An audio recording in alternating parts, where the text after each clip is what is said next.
Saudara, terima kasih Anda masih bersama dengan kami tentunya di obrolan pagi, dan seperti yang sudah Iwan obrolan tadi sebelum jeda komersial gitu kan.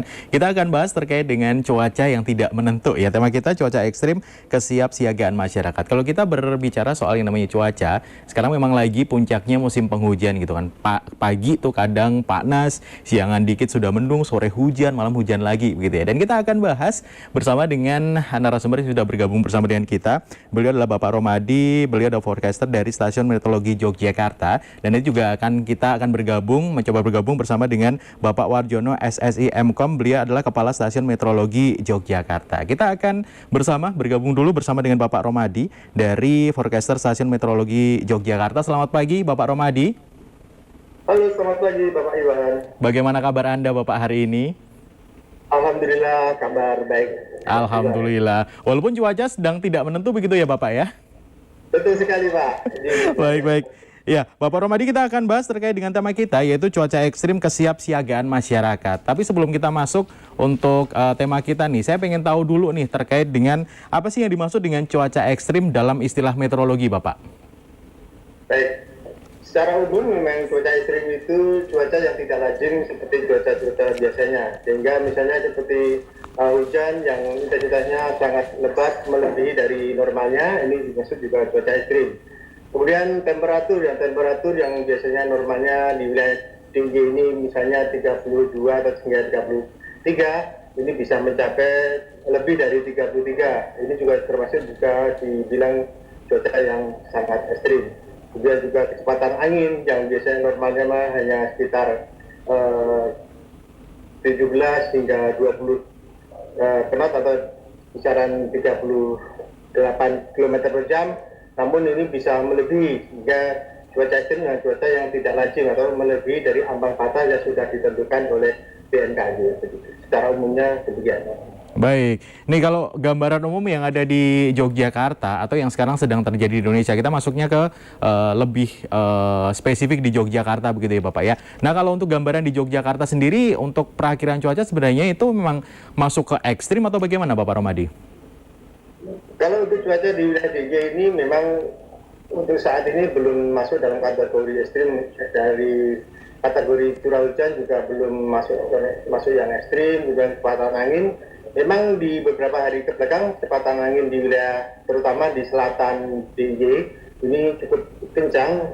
Di kantor kami juga tercatat sampai hampir mencapai 40 km per jam.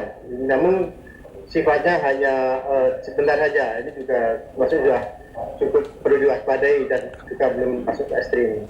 Namun kalau sudah lebih dari 45 km per jam ini atau 50, ini juga nanti bisa kategorikan ekstrim. Jadi kecepatan angin di selatan tinggi yang terjadi beberapa hari kebelakang kemarin. Baik, ini juga kemarin saya sempat membaca di beberapa artikel yang ada di website gitu kan, terkait dengan beberapa terjadi siklon yang ada di wilayah atau perairan di Indonesia. Apakah itu juga mempengaruhi terhadap cuaca ekstrim yang nanti akan terjadi, Bapak? Ya, benar sekali. Beberapa hari ke belakang memang di perairan selatan Yogyakarta atau di Laut Samudra Hindia, ini memang terjadi pertumbuhan beberapa bibit siklon, di mana itu sangat membuat intensitas curah hujan di wilayah tinggi, khususnya ini terjadi peningkatan. Kemudian di hari ini, di bibit siklon ini sudah mulai ada yang melemah dari bibit, kemudian kembali ke low pressure atau tekanan rendah. Seperti yang terjadi di utara Australia ini sudah dari bibit siklon sekarang sudah menjadi low pressure. Kemudian masih ada satu lagi yang di selatan NTB, ini juga bibit siklon 91S ini juga perlu kita pantau terus untuk perkembangannya. Karena kalau dilihat dari pergerakannya ini menjauhi wilayah Indonesia, sehingga mungkin untuk efek dari secara tidak langsung tidak terlalu ekstrim untuk atau tidak terlalu berpengaruh untuk wilayah tinggi atau Jawa. Oke, baik. Ini juga apakah yang mempengaruhi nih selain bibit siklon maupun siklon yang ada, selain itu yang bisa mempengaruhi terhadap potensi cuaca ekstrim yang ada di wilayah perairan di Indonesia ini apa saja Bapak Romadi?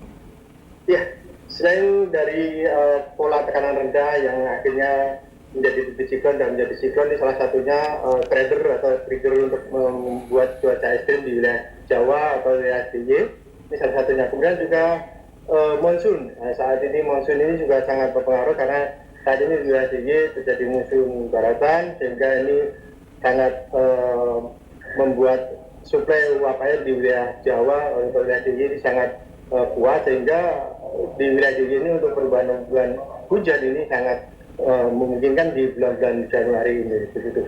Kemudian di bulan Januari ini di wilayah DIY sendiri juga masih kategori puncak-puncak musim hujan hingga di dalam nanti kering hingga di awal Februari ini wilayah DIY ini masih puncak-puncaknya musim penghujan begitu. Baik, jadi artinya bahwa untuk bulan Januari kan sudah masuk ke puncaknya musim penghujan begitu ya. Artinya bahwa setelah pas Januari di Februari atau Maret kayak gitu bisa jadi untuk cuaca ekstrim itu berangsur turun atau bagaimana? Apakah ada faktor-faktor yang mempengaruhi seperti ada perubahan iklim global atau bagaimana Bapak Romadi? Ya, memang di dalam bulan Januari hingga di awal Februari ini di wilayah DIY puncaknya musim penghujan. Namun nanti sekitar Februari bulan Maret ini di wilayah DIY juga akan mulai peralihan. Nah, di masa-masa peralihan ini juga perlu diwaspadai potensi-potensi hujan yang ekstrim, angin kencang ini justru juga akan sering muncul di pola-pola peralihan atau memasuki dari musim penghujan atau memasuki musim kemarau ini cukup diwaspadai juga untuk wilayah-wilayah seperti DIY karena di dalam masa peralihan ini seringkali muncul pola-pola tekanan rendah yang membuat konvergensi di wilayah Jawa atau DIY sehingga memicu terjadinya perubahan awan-awan cumulonimbus yang akan berakibat hujan lebat bahkan disertai angin kencang bahkan puting beliung ini akan sering terjadi di masa-masa pancaroba seperti itu. Baik, peralihan dari musim penghujan ke kemarau begitu ya Bapak ya.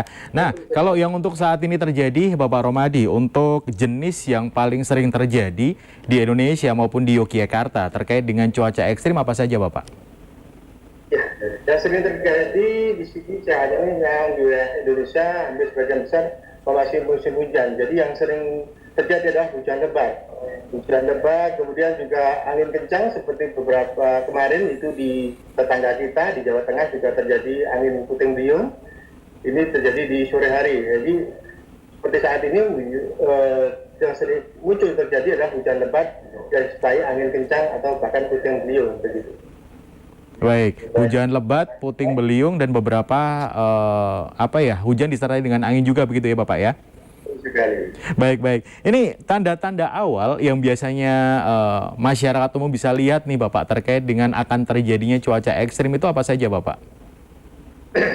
Kalau secara meteorologis memang kita lihat adanya pola-pola tekanan rendah.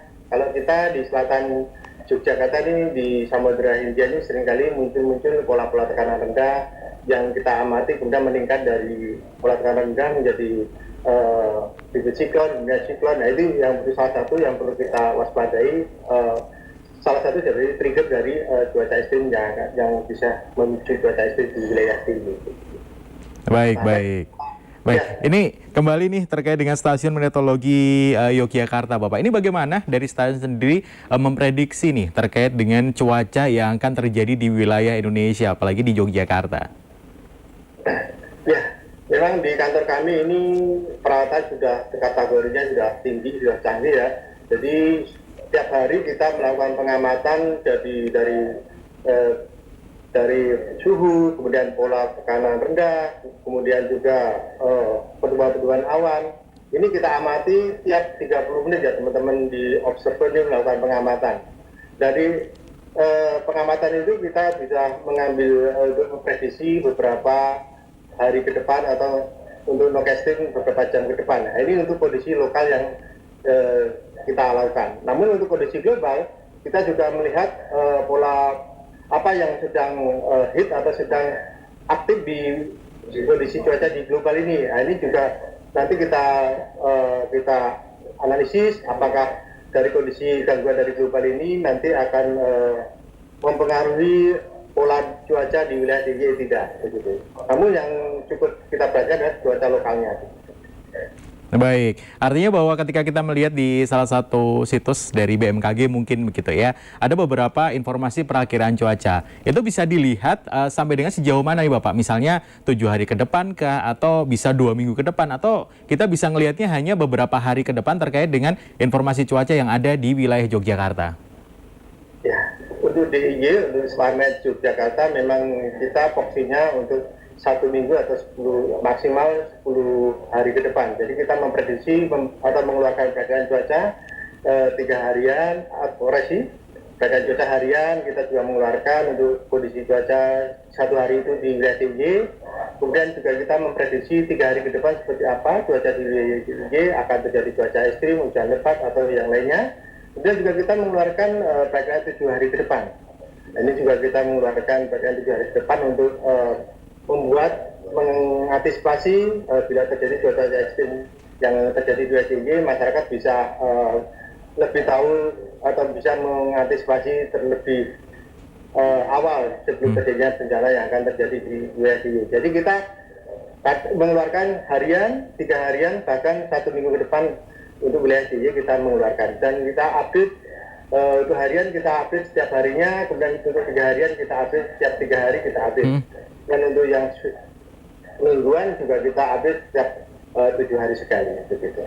Baik, ini yang jadi pertanyaan adalah seberapa akurat nih Bapak informasi yang diberikan sehingga masyarakat bisa tahu nih terkait dengan informasi cuaca pada hari ini, misalnya bahwa Yogyakarta hari ini mendung, ada yang gerimis, ada yang hujan kayak gitu. Ini seberapa akurat nih dari informasi yang disampaikan oleh Stasiun Meteorologi Yogyakarta? Ya, baik. Untuk keakuratan memang kita di dalam suatu mengeluarkan prediksi, kita harus juga mempertimbangkan berapa keakuratan tersebut di kebenaran. Nah, ini alhamdulillah BMKG pusat juga sudah mengeluarkan limit berapa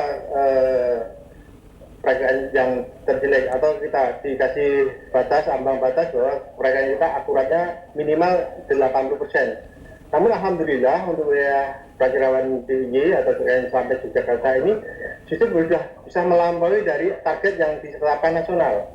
Jadi untuk perakiraan sendiri kita sudah lebih dari 90% untuk keakuratannya. Kemudian juga kita ketika mengeluarkan warning, ini juga kita tidak hanya semata-mata mengeluarkan informasi warning, namun informasi yang kita keluarkan tersebut kita juga verifikasi seberapa keakuratan warning yang kita keluarkan tersebut. Nah, setelah dari verifikasi ini, warning ini yang mengeluarkan pusat. Alhamdulillah untuk wilayah DIY, warning yang kita keluarkan itu keakuratannya sudah melebihi juga 95%. Dan ini kalau dihitung secara nasional, kita masih masuk 10 besar nasional untuk keakuratan prediksi yang kita keluarkan setiap harinya, begitu. Baik, 10 besar terkait dengan keakuratan cuaca begitu ya. Jadi artinya bahwa di seluruh Indonesia itu juga ada beberapa yang memang ketika sudah memberikan informasi terkait dengan perakiraan cuaca, ada yang di bawah 95% begitu ya Bapak ya? Iya, betul sekali. Bahkan ambang batas 80% itu ada juga. Tapi untuk wilayah DIY alhamdulillah sudah rata-rata di atas 90% untuk perakiraannya, untuk warningnya sudah 95%, dan rata-rata sudah 10 besar untuk wilayah untuk nasional. Gitu. Oke, baik. Jadi artinya bahwa ketika masyarakat udah mulai beraktivitas terus pengen melihat nih situasi terkini terkait dengan kondisi cuaca yang ada di Yogyakarta itu sudah dipastikan menuju ke keakurat begitu ya. Nah, kalau berbicara soal yang namanya peringatan dini begitu Bapak, apakah dari Stasiun Meteorologi Yogyakarta juga bisa memberikan informasi dengan peringatan dini terkait dengan cuaca ekstrim yang ada di wilayah Yogyakarta? Ya, memang ini salah satu tupoksi kita bahwa di Slamet Yogyakarta ini mengeluarkan warning untuk kewaspadaan bagi masyarakat di wilayah DIY. Jadi kita saat ini bisa menyampaikan informasi warning cuaca ekstrim ini bisa 30 menit sebelum kejadian kita sudah bisa mengeluarkan informasi peringatan dini untuk wilayah DIY. Begitu. Namun untuk gambaran jangka panjang, yang kita keluarkan 3 harian tersebut. Nah, dari 3 harian itu di situ sudah kita sampaikan bahwa wilayah-wilayah mana yang berpotensi hujan-hujan ekstrim. Namun untuk nowcastingnya untuk 3 jam ke depan ini kita 30 menit sebelum kejadian kita sudah bisa memprediksi dan mengeluarkan informasi tersebut ke masyarakat, sehingga masyarakat yang terdampak bisa mengantisipasi terlebih dini begitu. Baik, jadi artinya untuk warning atau peringatan dini hanya untuk hujan lebat saja, atau memang ada kondisi cuaca ekstrim yang memang harus disampaikan kepada masyarakat, Bapak, selain hujan? Ya, selain hujan lebat itu juga di dalam warning itu juga ada berita tentang potensi-potensi angin kencang. Nah, angin kencang, bahkan petir, situ juga sudah tercantum di dalam warning tersebut. Dan wilayah-wilayah yang terdampak sudah kita sampaikan hingga ke kecamatan, sehingga masyarakat di terdampak juga akan tahu lebih dini begitu. Baik, Bapak Romadi, kita akan jeda dulu untuk komersial break. Kita akan lanjut lagi setelah jeda begitu ya Bapak ya. Baik, dan untuk Anda, saudara tetap bersama dengan kami tentunya di Obrolan Pagi.